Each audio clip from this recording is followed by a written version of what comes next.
17. Berarti ini 4 besar yang paling fatal, yang paling serius, yang paling jahat bahayanya lisan.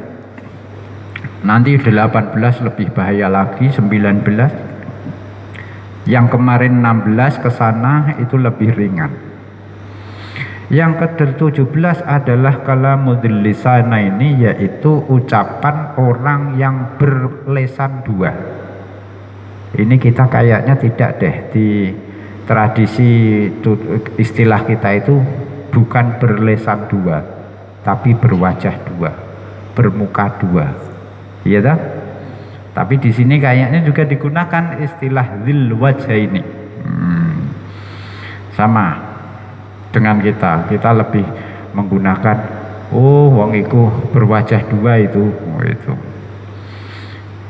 Tapi orang Arab juga menggunakan berwajah dua, ya berlesan dua. Kita tidak menggunakan berlesan dua. Maksudnya apa? Yaitu orang yang menemui dua orang yang bermusuhan. Kepada masing-masing orang ini dia ngomong yang disukai. Tuh. Jadi nemui A. Jadi ada orang, saya misalnya tahu persis A sama B ini bermusuhan. Akhirnya saya nemui A, saya dukung permusuhannya A kepada B. Ketika saya ketemu B, saya juga memperlihatkan dukungan B memusuhi A. Itu berarti saya berwajah dua. Di depan A saya dukung ke A, di depan B saya dukung B, padahal A sama B bermusuhan. Nah, yang seperti itu sulit dihindari. Kullama yakhlu man yusyahidu. Mu'ta'adiyah ini, kalau kita ketemu dua orang yang bermusuhan, sudah sulit sekali. Mesti yang A ngerasani si B itu, mesti sampean gak wani. Wah ya bener B, sampean keliru gak wani. Paling ya bilang anjen anjen B.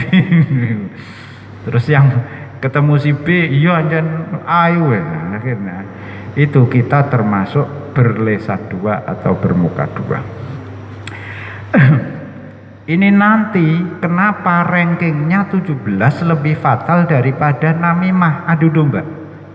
Dari aspek mananya berwajah dua ini lebih fatal, lebih berdosa dibanding mengadu domba. Karena adu domba itu kasfu ma yukrahu kasfuhu. Jadi adu domba itu saya bilang sampean mengadukan si A. Itu sudah cukup definisi adu domba. Saya menceritakan keburukan A, saya ceritakan sampean. Itu sudah kategori adu domba. Belum kategori dzil lisana ini. Tapi kalau saya ketemu si A, saya bilang ngerasani sampean, ini saya berubah, jadi naik level, jadi dzil lisana ini. Jadi kalau namimah itu hanya bisa satu pihak saja yang saya adui, tapi kalau sudah dua-duanya saya adui, nah itu saya sudah berwajah dua, bermuka dua. Nah itu berarti kan lebih fatal. Nah oleh karena itu kata Rasulullah, barang siapa yang di dunia berwajah dua, besok di akhirat berwajah dua, berlesan dua. Lesannya dari neraka, api neraka, jilat-jilat begitu. Besok di hari kiamat itu ada sekelompok orang yang paling buruk, jadi tampilannya paling buruk, paling terhina di akhirat. Siapa? Ya dzil wajhaini itu. Kepada kaum A dia dukung A, kepada B dia dukung B. Wancen dimusuhi. Kok ngerti A yang kamu dukung di depan dia, kamu dukung dia, B kamu dukung dia. Kok tahu ternyata sampean berwajah dua? Iku ora nek akhirat tok, nek dunya ya kowe dimusuhi. dimusuhi dua orang ini, karena memang sudah fatal itu. Di kitab Taurat itu sama ini, tidak hanya di Quran tapi juga di kitab Taurat itu orang yang bertemu dua temannya, tapi kepada dua orang ini dia ngomongnya beda-beda. Besok di akhirat kata Rasulullah lagi, ya, yang paling dibenci oleh Allah itu al-kadzabun mustakbirun la yadu. Jadi orang yang pembohong, takabur, suka mengadu domba, ya ini tadi kalamidul lisan ini, kepada A dia bilang mendukung A, kepada B bilang kok sampean melakukan itu apalagi saat pemilu. Wah, ya wes. Tapi biasanya jadi tim sukses A ternyata dia juga jadi tim sukses B, kanan kiri dapat dia. Oh, itu. Dan kalau ketahuan, oh hancur. Im'ah, kata Ibnu Mas'ud, istilahnya im'ah. Apa itu im'ah? Jangan sampai kalian menjadi im'ah. Im'ah itu apa? Orang yang kalau berjalan tergantung ke arah mana angin bertiup. Alladzi yajri ma'a kulli rih. Jadi usume nyoblos A kabeh, melu calon B kabeh melu. Mas, itu tidak konsisten. Wattafaku, nah ini juga ulama-ulama sepakat bahwa salah satu alamat atau tanda kemunafikan ya ini apa? Yaitu kepada A bilang A, kepada B. Ada kisah, ada sahabat namanya Hudzaifah Al-Yamani, sudah sering saya kutip saya singgung. Jadi Rasulullah itu tahu persis siapa orang-orang munafik di sekeliling beliau karena dibocori oleh malaikat Jibril. Tapi Nabi Muhammad ini tidak kemudian ini dokumen apa ini, daftar nama orang munafik terus dibocor ke sana kemari, munafik ya kacau itu ya. Tidak boleh digitukan, tidak boleh dibocorkan. Hanya kepada satu sahabat saja yang dipandang oleh Rasulullah memang pandai menjaga rahasia dan memang terjaga, yaitu Hudzaifah Al-Yamani.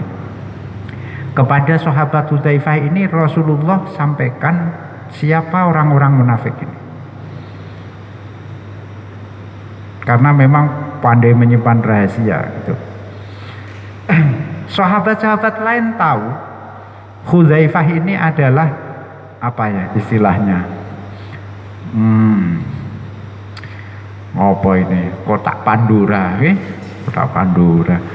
Pokoknya yang menyimpan rahasia dokumen itu.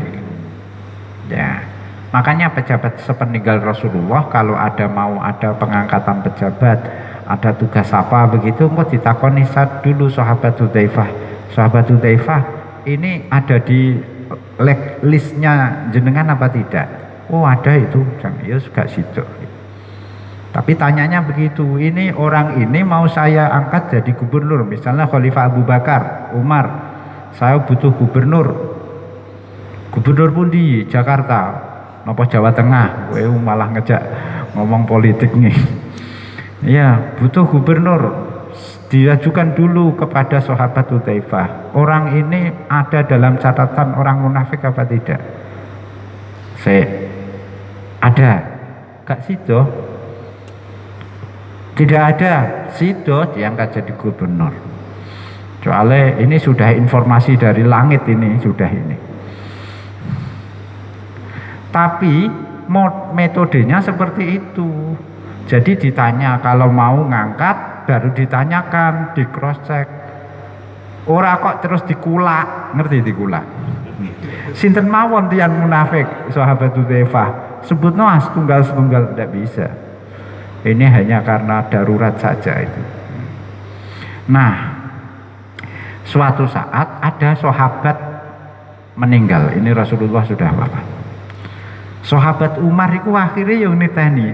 Hudzaifah ini sehari-hari berinteraksi dengan para sahabat yang lain, diawasi sama Umar terus. Ngerti Umar kalau ini nyimpen dokumen siapa, blacklistnya itu Kanjeng Nabi yang munafik-munafik itu. Ada sahabat meninggal, Hudzaifah tidak sholat. Akhirnya lain waktu Sayyidina Umar meru'i, loh sahabat Hudzaifah, saya lihat jenengan kok tidak mensolati jenazah itu sahabat ya. Apa jawabnya? Apakah dia termasuk ada di catatan jenengan? Iya, memang dia termasuk ada di catatan saya. Ya sudah begitu. Sebentar. Wis iki gak tak bocorno sapa-sapa. Jenengku ana apa ora nek kono. Umar itu meragukan keimanannya. Jangan-jangan dia pembela Islam sejati itu masih ragu, jangan-jangan ada di catatan itu. Karena catatan ini sakral, langsung dari Allah. Gitu. Jangan-jangan ada deg-degan deh. Deg-degannya. Ono pura tenan pura. Dijawab Allahumma la, alhamdulillah. Lekomar. Dia tidak membayangkan mlebu swarga apa neraka. Jenenge ana nek kono ora ngono tok. Begitu dinyatakan tidak ada, alhamdulillah. Tapi komentari Hudzaifah, nek liyane jenengan Khalifah Umar, kula mboten jamin. La u'minu minha ahadan ba'daka. Sakwise jenengan kok nek ana wong takok neh, ya menawa ana. Ngono ta kok. Nggih. Apa kesimpulannya? Bahwa ini semua riwayat-riwayat menunjukkan kejahatan orang yang berlesan dua, bermuka dua. Kepada A bilang apa yang dicocoki A, kepada B bilang yang dicocoki B, A dan B bermusuhan. Nek cara perwayangan jenenge sengkuni. Ojo pisan-pisan dadi sengkuni. Pinter deh ngepek atine wong. Qala fa in qulta